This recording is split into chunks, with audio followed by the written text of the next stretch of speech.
नमस्कार. मी दिनेश कांजी. आपण बघताय न्यूजडंका. आपल्या लहानपणी आपण सगळ्यांनीच सोन्याचं अंड देणाऱ्या कोंबडीची कथा ऐकली आहे आणि ही कोंबडी जीवानिशी कशी गेली हे सुद्धा आपल्या सगळ्यांना ठाऊक आहे. जगभरामध्ये असे देश जिथे युद्ध सुरू आहे, धुमश्चक्री माजलेली आहे, जे देश अराजकाच्या दिशेने वाटचाल करतायत, अशा देशांची जर आपण यादी तयार केली तर आपल्या लक्षात येईल की यापैकी बहुतांश देशांकडे एक तरी मूल्यवान असं सोन्याचं अंड होतं आणि हे अंडच त्यांच्या गळ्याचा फास बनलं. यातलं सगळ्यात ताजं उदाहरण आहे बोलिव्हियाचं. बोलिव्हियामध्ये सध्या जबरदस्त धुमश्चक्री सुरू आहे. या धुमश्चक्रीचा सूत्रधार, या उद्रेकाचा सूत्रधार देशात बसलाय की देशाच्या बाहेर, याचा उलगडा अजून पुरेसा झालेला नाहीये. परंतु हा देश अराजकाच्या दिशेने वाटचाल करतोय, ही बाब मात्र सत्य आहे. बोलिव्हियाकडे सुद्धा असं एक सोन्याचं अंड आहे. आज याच विषयावर बोलणार आहोत, परंतु व्हिडिओ सुरू करण्यापूर्वी एक छोटीशी विनंती. आमचं चॅनल सबस्क्राईब करा आणि जर आवडला तर व्हिडिओ लाईक करा, शेअर करा, हाईप करा. युक्रेन रशियामुळे अडचणीत आला, कारण युक्रेनकडे खनिजाचे प्रचंड मोठे साठे आहेत.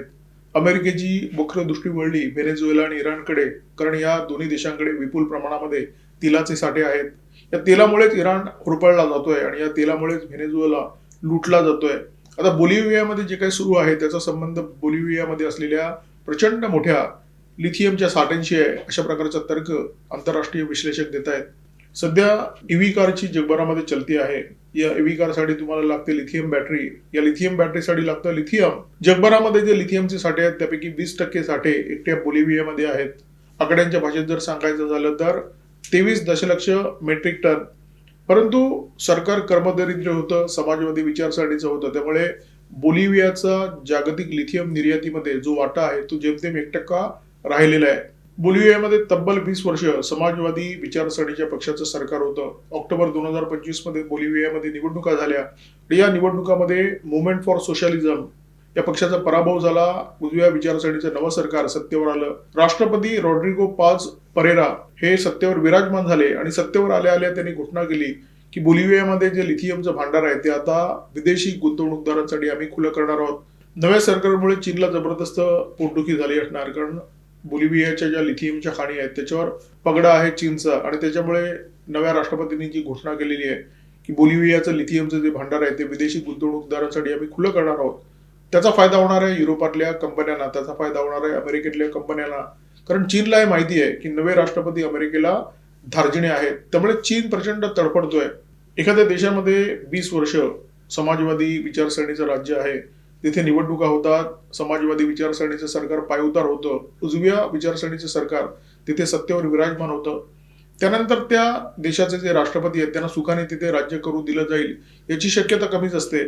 बोलिव्हियामध्ये सुद्धा तेच झालं. ऑक्टोबर 2025 मध्ये तिथे सत्तांतर झालं. मे महिन्यामध्ये, म्हणजे या मे 2026 मध्ये नव्या सरकारच्या विरोधात आंदोलन सुरू झालं आणि हे आंदोलन आता इतकं चिघळलं आहे की तिथल्या सरकारने आता 90 दिवसांच्या आणीबाणीची घोषणा केलेली आहे. एखादं आंदोलन सुरू होण्यासाठी एखादं निमित्त लागतं. बोलिव्हियामध्ये ते निमित्त झालं एका कायद्याचं. सरकारने एक कायदा आणला होता, ज्या कायद्याच्या अंतर्गत कर्ज घेण्यासाठी शेतकऱ्यांना जमिनी गहाण ठेवण्याची मुभा देण्यात आली आणि याच्यावर शेतकरी प्रचंड भडकले. शेतकरी सरकारवर चिडले आणि आंदोलनाच्या पवित्र्यामध्ये उतरले. त्यांनी आंदोलन सुरू केलं. या आंदोलनाला साथ लाभली तिथल्या शिक्षकांची, खाण कामगारांची आणि तिथल्या स्थानिक आदिवासी जमातींची. ही सगळी मंडळी सरकारच्या विरोधात एकत्रितपणे रस्त्यावर उतरली आणि देशामध्ये जो इंधन तुटवडा आहे, देशामध्ये जी महागाई वाढलेली आहे, अशा अनेक कारणांमुळे राष्ट्रपतींनी राजीनामा द्यावा अशी मागणी आता हे आंदोलक सरकारकडे करतायत. आंदोलक खरोखरच रस्त्यावर उतरलेले आहेत. त्यांनी बोलिव्हियामध्ये ब्लॉकेड सुरू केलेले आहेत. महत्वाचे महामार्ग आणि महत्वाचे रस्ते रोखून धरलेले आहेत. आणि या आंदोलनामुळे झालंय काय, पाझ आणि कोचाबांबा ही जी महत्वाची शहरं आहेत बोलिव्हियामध्ये, त्या शहरांचा उर्वरित देशाशी संपर्क तुटलेला आहे आणि स्वाभाविकपणे इथे गाड्या ना येत ना जात, त्याच्यामुळे इथे अन्नाचा, औषधाचा, इंधनाचा प्रचंड तुटवडा निर्माण झालेला आहे. आणि या शहरामध्ये राहणारे जे लोक आहेत ते प्रचंड चिडलेले आहेत. बोलिव्हियाचे राष्ट्रपती रॉड्रिगो पाझ यांनी उघडपणे आरोप केलेला आहे की बोलिव्हियामध्ये जे आंदोलन चिघळलेलं आहे त्या आंदोलनाला समर्थन आहे ड्रग माफियांचं. हे नार्को टेररिस्ट या आंदोलनाला रसद पुरवण्याचं काम करतायत, पैसा देऊन हे आंदोलन पेटवण्याचं काम करतायत. हा आरोप रॉड्रिगो पाझ यांनी केलेला आहे आणि ते अप्रत्यक्षरित्या बोट दाखवत आहेत बोलिव्हियाचे माजी राष्ट्रपती इव्हो मोरालेस यांच्याकडे. इव्हो मोरालेस हे समाजवादी विचारसरणीचे, डाव्या विचारसरणीचे नेते आहेत. स्थानिक आदिवासी जमातीचे आहेत आणि 2006 ते 2019 या काळामध्ये ते बोलिव्हियाचे राष्ट्रपती होते. त्यांच्यावर अल्पवयीन मुलींची तस्करी केल्याचा आरोप झाला आणि त्याच्यानंतर त्यांनी बोलिव्हियामधून पळ काढला, म्हणजे राजकारणातून पळ काढला, ते भूमिगत झाले आणि चापारे या भागामध्ये येऊन ते लपले. चापारे या भागामध्ये ते कोका उत्पादन करणाऱ्या शेतकऱ्यांचं कधी काळी नेतृत्व करत होते आणि इथे जी स्थानिक आदिवासी जमात आहे ती या कोका उत्पादनाशी संबंधित आहे. मोरालेस हे त्यांचे निर्विवादपणे नेते आहेत आणि त्यांच्याच संरक्षणामध्ये मोरालेस आता तिथे लपून बसलेले आहेत आणि तिथूनच या आंदोलनाचं नियंत्रण करतायत, अशा प्रकारचा दावा रॉड्रिगो पाझ यांनी केलेला आहे. मोरालेस चापारेमध्ये लपलेले आहेत. चापारेमध्ये कोकाचं उत्पादन होतं आणि या कोकाचा कशासाठी वापर होतो हे आपल्या सगळ्यांना माहिती आहे. कोकाचा वापर होतो कोकेन हा अंमली पदार्थ बनवण्यासाठी. चापारे हे बोलिव्हियातल्या आंदोलनाचं केंद्र बनलेलं आहे आणि मोरालेस यांनी रॉड्रिगो पाझ यांच्यावर आरोप केलेला आहे की रॉड्रिगो पाझ हे अमेरिकेच्या तालावर नाचणारे नेते आहेत, भांडवलशाहीचे समर्थन करणारे नेते आहेत आणि त्यांच्या विरोधात जे आंदोलन सुरू आहे त्याच्यामागे नार्को टेररिस्ट वगैरे अजिबात नाहीये. जनता कंटाळलेली आहे, जनता चिडलेली आहे आणि जनता रस्त्यावर उतरून आंदोलन करते. तर या बोलण्यामध्ये काही फार तथ्य वाटत नाही, कारण हे जे रॉड्रिगो पाझ सत्तेवर आले ऑक्टोबर 2025 मध्ये, त्यांच्या सत्तेला जेमतेम 7-8 महिने लोटलेले आहेत. या 7-8 महिन्याच्या काळामध्ये त्यांनी असा कारभार केला की ज्याच्यामुळे जनता चिडलेली आहे आणि रस्त्यावर उतरलेली आहे. याच्यावर कोणाचा विश्वास बसू शकत नाही. रॉड्रिगो पाझ यांचं सरकार उलथवण्यासाठी नार्को माफिया सक्रिय झालेले आहेत, अशा प्रकारची जी चर्चा होते त्याचं कारण काय? कारण रॉड्रिगो पाझ यांचं जे सरकार आहे ते अमेरिका धार्जिणा आहे आणि अमेरिकेची भूमिका आपल्याला माहिती आहे. अमेरिका ड्रग्जमुळे प्रचंड त्रस्त आहे. दक्षिण अमेरिकेतून ड्रग्जचा जो लोंढा अमेरिकेमध्ये वाहत असतो त्याच्यामुळे अमेरिकी तरुणांचं प्रचंड मोठ्या प्रमाणामध्ये नुकसान होत असतं. अमेरिकेने कोलंबियावर एअर स्ट्राईक केलं त्याचं कारण या ड्रगचा धंदा हेच आहे, कारण कोलंबियामधून खूप मोठ्या प्रमाणामध्ये अमेरिकेमध्ये ड्रग येत असतं. आता बोलिव्हियामध्ये सुद्धा कोकेनचा जो व्यापार आहे तो जोरात आहे आणि अमेरिका जर सरकारच्या पाठीशी असेल तर या ड्रग माफियांच्या विरोधात अमेरिकेच्या मदतीने जोरदार कारवाई होईल, अशा प्रकारची शंका तिकडच्या ड्रग माफियांना आहे आणि त्यामुळे ते पाझ यांच्या सरकारच्या विरोधात हे आंदोलन पेटवण्याचा प्रयत्न करतायत. आंदोलन चिघळवण्यासाठी रसद सुद्धा पुरवतायत. जगभरामध्ये अनेक छोटे मोठे देश आहेत ज्या देशांकडे महत्वाची नैसर्गिक साधन सामुग्री आहे, परंतु या देशांकडे फारसं लष्करी बळ नाहीये आणि हे जे छोटे देश आहेत ते बनले आहेत आखाडा जगातील महाशक्तींचा. या देशामध्ये जगातील महाशक्ती संघर्षरत असतात आणि त्याचा फटका बसतो तिथल्या जनतेला, त्या देशाच्या एकूणच रचनेला. जगातला असा प्रत्येक देश ज्या देशाकडे काहीतरी महत्वाची साधन सामुग्री आहे, निसर्गाने काहीतरी त्यांना जबरदस्त देणगी दिलेली आहे, अशा देशांकडे सर्वात आधी लक्ष वळलं चीनचं. चीनने अशा देशांमध्ये खूप मोठ्या प्रमाणामध्ये गुंतवणूक केली. बोलिव्हिया सुद्धा त्याला अपवाद नाहीये. चीनची नजर या देशाकडे अनेक दशकांच्या पूर्वी वळली. चीनने या देशाच्या लिथियम खाणीमध्ये अब्जावधी डॉलरची गुंतवणूक केलेली आहे. अमेरिकेला नेहमीच उशिरा जाग येते. बोलिव्हियाच्या बाबत सुद्धा अमेरिकेला उशिरा जाग आलेली आहे. आता बोलिव्हियामध्ये जे काही राजकारण गेल्या वर्षी झालं, जो काही तख्तापालट झाला, त्याच्यामुळे चीनला त्रास होणं अत्यंत स्वाभाविक आहे, कारण चीनने व्हेनेझुएलाच्या तेलाच्या धंद्यामध्ये सुद्धा खूप मोठ्या प्रमाणामध्ये गुंतवणूक केली होती, परंतु अमेरिकेने तिथे एंट्री मारली आणि चीनची ही सगळी गुंतवणूक पाण्यात गेली. तशाच प्रकारची गुंतवणूक चीनने बोलिव्हियामध्ये सुद्धा केलेली आहे. आता तिथे अमेरिका धार्जिणं सरकार आलेलं आहे, त्यामुळे स्वाभाविकपणे चीनला हा धोका वाटणार. चीनला असं वाटणार की आपण या देशामध्ये जी अब्जावधीची गुंतवणूक केलेली आहे ती गुंतवणूक आता पाण्यात जाईल. त्यामुळे स्वाभाविकपणे चीन या सरकारवर खूळ असण्याचं कारण नाहीये. चीन हे सरकार जाईल कसं याच्यासाठी प्रयत्न करत असणार. त्यामुळे बोलिव्हियामध्ये जे काही सध्या होत आहे त्याच्यामागे चीनचा हात असण्याची शक्यता नाकारता येत नाहीये.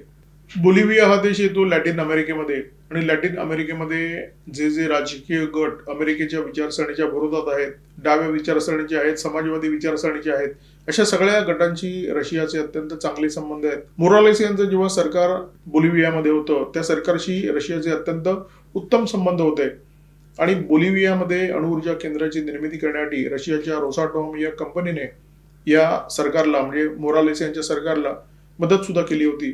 आता तुम्ही म्हणाल की बोलिव्हियामध्ये भानगडी सुरू आहे, तिथे अराजक निर्माण झालेले आहे, जनता रस्त्यावर उतरलेली आहे किंवा उतरलेली नाही, ड्रग माफिया सक्रिय झालेले आहेत, तुम्ही काही म्हणू शकता, परंतु ही सगळी माहिती, या माहितीचा भारताशी काय संबंध, भारतीय जनतेशी काय संबंध?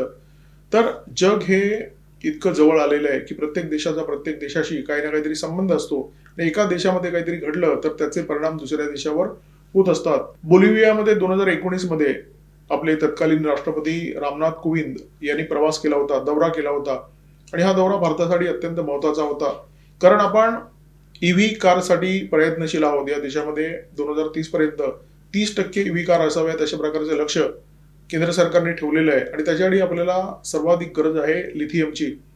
त्यामुळे लिथियमचा पुरवठा भारताला सुरळीत व्हावा म्हणून कुविंद बोलिव्हियामध्ये गेले होते आणि या दौऱ्याच्या दरम्यान खनिज आणि भूविज्ञान या विषयाच्या संदर्भात दोन्ही देशांमध्ये एक सामंजस्य करार झाला. हा करार भारतासाठी अत्यंत महत्वाचा होता, कारण या कराराच्या अंतर्गत बोलिव्हियाने मान्यता दिली होती भारताला लिथियम कार्बोनेटचा पुरवठा करण्याची. आणि दुसरी महत्वाची गोष्ट म्हणजे बोलिव्हिया आणि भारतामध्ये एक संयुक्त प्रकल्पाची निर्मिती करणार होते, जिथे लिथियम बॅटरीची निर्मिती होणार होती. 2023 मध्ये आणखी एक घडामोड घडली. YLB ही बोलिव्हियाची सरकारी कंपनी आहे आणि या सरकारी कंपनीने भारतातल्या एका कंपनी बरोबर, जी हैदराबादमध्ये स्थित आहे, या कंपनीचं नाव अल्टमिन, या कंपनी बरोबर करार केला. आणि हा करार होता बोलिव्हियामध्ये एक लिथियम बॅटरीचा प्लांट टाकण्याचा.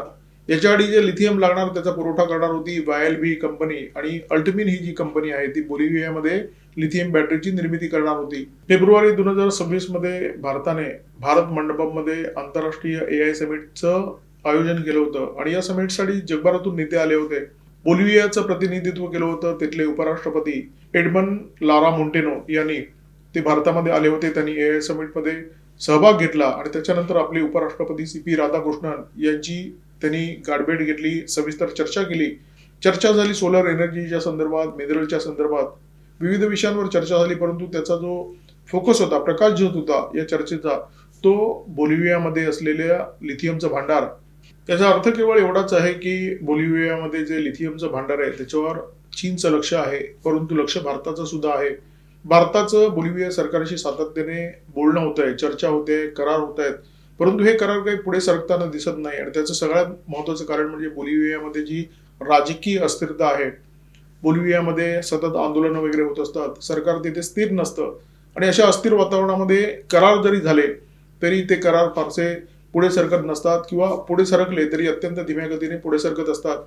सगळ्यात महत्वाची बाब म्हणजे बोलिव्हियाच्या राजकारणावर चीनचा प्रचंड मोठा प्रभाव आहे, कारण चीनने इथे प्रचंड मोठ्या प्रमाणामध्ये पैसा ओतलेला आहे. आणि चीन जेव्हा एखाद्या देशामध्ये पैसा ओततो तेव्हा तो पैसा बऱ्यापैकी त्या राजकारण्यांच्या खिशात सुद्धा जात असतो. चीन तिथल्या राजकारण्यांना लाभार्थी बनवतं आणि त्याच्यामुळे हे जे राजकारणी असतात ते चीनच्या बाजूने सतत उभे राहत असतात, ते कोणत्याही पक्षाचे असले तरी. तर चीनने बोलिव्हियाच्या खाणींमध्ये प्रचंड मोठ्या प्रमाणात गुंतवणूक केलेली आहे. चीनने प्रचंड पैसा उठलेला आहे आणि त्याच्यामुळे भारताला इथे शिरकाव करणं तसं सोपं नाहीये. चीनचं तिथे खूप मोठं आव्हान आहे आणि ते आव्हान मोडून काढून भारताला इथे पाय रोवावे लागतील, जी बाब कठीण आहे परंतु अशक्य निश्चित नाहीये. गेल्या काही वर्षामध्ये व्यापार क्षेत्रामध्ये भारताला जे काही वाईट अनुभव आहेत त्या वाईट अनुभवातून भारताने धडे घेतलेले आहेत. कोणत्याही एका वस्तूसाठी एखाद्या देशावर अवलंबून राहायचं नाही. ती वस्तू 4 देशांकडून विकत घ्यायची. तेलाच्या बाबतीत भारत ते आधीच करतोय. भारत 42 पेक्षा जास्त देशांकडून आज क्रूड तेल आयात करतोय, अनेक देशांकडून गॅस आयात करतोय. तेच लिथियमच्या बाबतीत भारताने धोरण स्वीकारलेलं आहे. लॅटिन अमेरिकेमध्ये जो लिथियम ट्रायंगल आहे, बोलिव्हिया त्याचा एक महत्वाचा भाग आहे आणि दुसरा महत्वाचा भाग अर्जेंटिना. त्या अर्जेंटिनाच्या सोबत खनिज विदेश इंडिया लिमिटेड या सरकारी कंपनीने 2024 मध्ये एक महत्वपूर्ण करार केला आणि या कराराच्या अंतर्गत अर्जेंटिनामधल्या 5 लिथियमच्या खाणी, 5 लिथियमचे ब्लॉक्स भारत सरकारने ताब्यात घेतले. त्याच्यामुळे भारत सरकारला बोलिव्हियामध्ये जे काय होते त्याचे थोडेफार परिणाम भोगावे लागतील, परंतु भारताची अडचण कोणतीही होणार नाही. भारताचं काम सुरू राहील. या सगळ्या घटनाक्रमावरून तुमच्या एक गोष्ट लक्षात आली असेल, बोलिव्हियाच्या लिथियम भांडारावर सगळ्या जगाची नजर आहे आणि त्या लिथियम भांडारांसाठी ही साठमारी सुरू आहे. बोलिव्हियामध्ये भिडतायत आजी आणि माजी राष्ट्राध्यक्ष, परंतु पडद्याच्या मागे बरेच खेळाडू आहेत. त्याच्यामध्ये चीन आहे, अमेरिका आहे, एक छोटासा खेळाडू भारत सुद्धा आहे. आता ही सोन्याची अंडी कापली जाणार की सुरक्षित राहणार हे येत्या काळामध्ये आपल्याला कळेलच. तुर्तास या व्हिडिओमध्ये मी थांबतोय. व्हिडिओमध्ये माझ्यासोबत होते cameraman methyl Kadam, video editor Ajay Shelke. Video जर आवडला असेल तर लाईक करा, शेअर करा, कॉमेंट बॉक्समध्ये व्यक्त व्हा, सबस्क्राईब करा. न्यूज डंका सोबत सबस्क्राईब करा आमचा बिझनेस चॅनल बीज डंका आणि बेल आयकॉन दाबायला अजिबात विसरू नका. नमस्कार, धन्यवाद.